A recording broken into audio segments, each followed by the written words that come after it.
मुआज़िज़ दोस्तों, ये दुनिया का सबसे गरीब और बदनसीब मुल्क कांगो है, जहां गुर्बत इतनी ज्यादा है कि लोग हवाई जहाज का सफर भी अपनी जान जोखिम में डालकर करते हैं। ये कोई आम हवाई अड्डे या आम परवाजें नहीं है जिन्हें आप अपनी रोजमर्रा की जिंदगी में देखते हैं, बल्कि यहाँ के जहाजों का मंजर देखकर ऐसा लगता है जैसे किसी गुंजान आबाद शहर की लोकल बस या छत तक भरी हुई ट्रेन चल रही हो। इन जहाजों की हालत इतनी खस्ता है कि इन्हें देखकर ही मकामी बसों की याद आ जाती है। हुकूमत के पास इनकी देखभाल और मुरम्मत का कोई बजट नहीं है, इसलिए इनमें उड़ना मौत के साथ आंख मचोली खेलने के बराबर है। लेकिन इस सब के बावजूद लोग मजबूरी के आलम में इन्हीं टूटे फूटे जहाजों में सफर करते हैं। आपको ये जानकर हैरत होगी कि यहाँ मुसाफिरों के साथ इनका सामान जहाज के कार्गो हिस्से में नहीं रखा जाता, बल्कि उसे जहाज की छत पर लाद दिया जाता है या मुसाफिरों की सीटों के बीच बीच ठोंस दिया जाता है। और जब ये जहाज फिजा में बुलंद होते हैं तो अंदर का माहौल किसी सब्जी मंडी या जानवरों के बाड़े से कम नहीं होता। जबकि सीटों की हालत ऐसी है कि शायद सालों से इनकी पोशिश नहीं बदली गई और कई जगहों पर सीटें मौजूद ही नहीं है। लोग फर्श पर बैठकर सफर करने पर मजबूर हैं। दोस्तों, कांगो की ट्रांसपोर्ट का निजाम ऐसे मनाजिर पेश करता है जिसे देखकर अकल दंग रह जाती है। आपने दुनिया भर में बैलगाड़ियां देखी होंगी, घोड़ा गाड़ियां देखी होंगी, यहां तक कि खच्चर और गधे भी बोझ उठाते देखे होंगे। लेकिन कांगो की सड़कों पर ऐसा मंजर भी देखने को मिल सकता है जो शायद आपने सिर्फ ख्याली फिल्मों में देखा हो। इस मुल्क की गुर्बत और वसाइल की कमी ने इंसान को इतना बेबस और निडर बना दिया है कि वहां जंगल का बादशाह भी अपनी बादशाहत खोकर इंसान का गुलाम बन चुका है। ये तस्वीर जो आप देख रहे हैं, जिसमें एक खूनखार शेर जिसे देखकर अच्छे अच्छों के पसीने छूट जाते हैं, वो किसी पालतू जानवर की तरह एक भारी भरकम लकड़ी की गाड़ी में जुता हुआ है और अनाज की बोरियां खींच रहा है। ये मंजर चीख चीख कर बता रहा है कि जहां पेट्रोल और डीजल की कीमतें आसमान से बातें कर रही हों और गाड़ियां चलाना आम आदमी की पहुंच से बाहर हो जाए, वहां इंसान फितरत के सबसे खतरनाक दरिंदों को भी अपनी सवारी और बार बर्दारी के लिए इस्तेमाल करने से गुरेज नहीं करता। ये शेर जो कभी अपने इलाके का हुक्मरान होता होगा, आज कांगो की सड़कों पर एक मजदूर की तरह सर झुकाए चल रहा है, जो इस बात का सबूत है कि भूख और मजबूरी शेरों को भी भेड़ बना देती है। नाज़रीन, हवाई सफर की इस लाकानूनियत और शेरों से गाड़ियां खिंचवाने के मनाजिर से हटकर अगर आप कांगो की आम सड़कों पर नजर दौड़ाएं तो आपको एक ऐसी इजाद नजर आएगी जो दुनिया में कहीं और मौजूद नहीं है। क्योंकि यहाँ गाड़ियां खरीदना हर किसी के बस की बात नहीं है और पेट्रोल सोना बन चुका है, इसलिए कांगो के लोगों ने अपनी मकामी ट्रक इजाद कर ली है, जिसे चुकुडो कहा जाता है। ये लकड़ी से बनी एक देव हैकल स्कूटर नुमा साइकिल है, जिसमें ना कोई इंजन होता है, न चैन और ना ही कोई ब्रेक।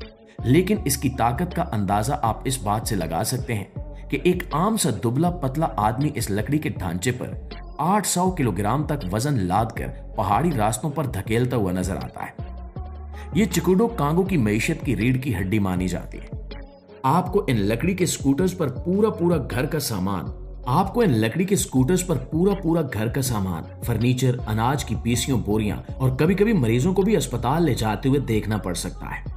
ये लोग पहाड़ों की बुलंदी से जब इन बगैर ब्रेक वाली गाड़ियों पर नीचे उतरते हैं तो इनकी रफ्तार किसी मोटर बाइक से कम नहीं होती और ये मंजर देखकर देखने वालों की सांसें थम जाती हैं। अगर जरा सा तवाजुन बिगड़ा तो अंजाम कितना भयानक हो सकता है। लेकिन कांगो सिर्फ गुर्बत और मजबूरी की दास्तान नहीं है, बल्कि यहाँ एक ऐसी दुनिया आबाद है जो इंसानी अक्ल को चकरा कर रख देती है। जहाँ एक तरफ लोग 2 वक्त की रोटी के लिए लकड़ी की साइकिलें धकेल रहे हैं, वहीं इस कीचड़ और गंदगी से भरी गलियों में आपको ऐसे लोग भी मिलेंगे जो पेरिस और लंदन के फैशन मॉडल्स को भी मात दे दें। ये कांगो का ऐसा तबका है जो चाहे झोंपड़ी में रहे, चाहे कई दिन भूखा रहे, लेकिन जब ये घर से बाहर निकलता है तो लाखों रुपए के ब्रांडेड सूट, चमकते हुए अतालवी जूते, महंगी घड़ियां और रंग बिरंगे डिजाइन्स के कपड़े पहनकर निकलता है। ये मंजर इंतहाई गैर हकीकी लगता है कि चारों तरफ कूड़े के ढेर और टूटी हुई सड़कें हैं और इनके बीच में से एक शख्स ऐसे गुजर रहा है जैसे वो किसी रेड कारपेट पर चल रहा हो। इन लोगों का मानना है कि हालात चाहे कितने ही बुरे क्यों ना हो, इंसान को अपना अंदाज और उम्मीद नहीं छोड़नी चाहिए। ये रंग बिरंगे कपड़े दरअसल इनकी उस तारीख जिंदगी के खिलाफ एक रंगीन एहतजाज है जो जाहिर करता है कि कांगो के लोग रूह से गरीब नहीं है। मुआजिज दोस्तों, कांगो रकबे के लिहाज से मगरबी यूरोप के बराबर है, यानी ये एक बहुत वसीओ अरीज मुल्क है। लेकिन इसकी बदकिस्मती यह है कि इतने बड़े मुल्क में पक्की सड़कें न होने के बराबर है। मुल्क का ज्यादातर हिस्सा घने और खतरनाक जंगलात पर मुश्तमिल है। इन जंगलों के दरमियान से गुजरने वाले रास्ते या तो कच्ची मिट्टी के दलदल हैं या फिर वहां मुख्तलिफ बागी ग्रोहों का कब्जा है जो सड़क के रास्ते सफर करने वालों को लूट लेते हैं या अगवा कर लेते हैं। अगर कोई शख्स दारुल हुकूमत से दूसरे बड़े शहरों तक सड़क के जरिए जाना चाहे तो उसे महीनों लग सकते हैं और इस बात की कोई जमानत नहीं कि वो जिंदा भी पहुंचेगा या नहीं। ऐसी सूरत हाल में आसमान का रास्ता ही वाहिद ऑप्शन बचता है। इसलिए कांगो में हवाई सफर कोई अयाशी या उमरा का शौक नहीं है, बल्कि एक आम आदमी की बुनियादी जरूरत और मजबूरी बन चुका है। यहां जहाजों को हवा में उड़ती हुई बसें कहा जाता है, क्योंकि ये वही काम कर रहे हैं जो बाकी दुनिया में ट्रक और बसें करती हैं। इन हवाई सफरों की हकीकत को मजीद खौफनाक बनाने वाली चीज इन जहाजों की अपनी साख्त और तारीख है। यहां उड़ने वाले ज्यादातर तैयारे सोवियत यूनियन के पुराने दौर के अंतोनोव और इल्यूशन मॉडल्स हैं।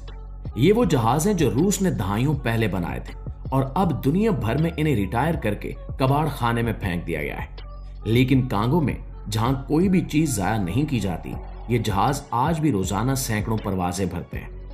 इन तैयारों की खास बात यह थी कि ये इंतहाई सख्त जान थे और कच्चे रनवे पर उतरने की सलाहियत रखते थे। लेकिन अब इनकी उम्र पूरी हो चुकी है। इनमें से अक्सर जहाजों में ना तो रेडार सिस्टम काम करता है, ना ही केबिन का प्रेशर कंट्रोल करने वाला निजाम दुरुस्त होता है और एयर कंडीशनिंग तो एक ख्वाब की तरह है। अक्सर औकात दौरान परवाज गर्मी और हबस इस कदर बढ़ जाता है कि मुसाफिरों का दम घुटने लगता है। चूंकि ये जहाज दबाव को बरकरार नहीं रख सकते, इसलिए पायलट इन्हें ज्यादा बुलंदी पर उड़ाने की बजाय खतरनाक हद तक नीचे परवाज करते हैं, जो हादसात की एक बड़ी वजह बनता है। दुनिया भर में एविएशन के कवानीन इंतहाई सख्त होते हैं, लेकिन कांगो में कवानीन नाम की कोई चीज नहीं है।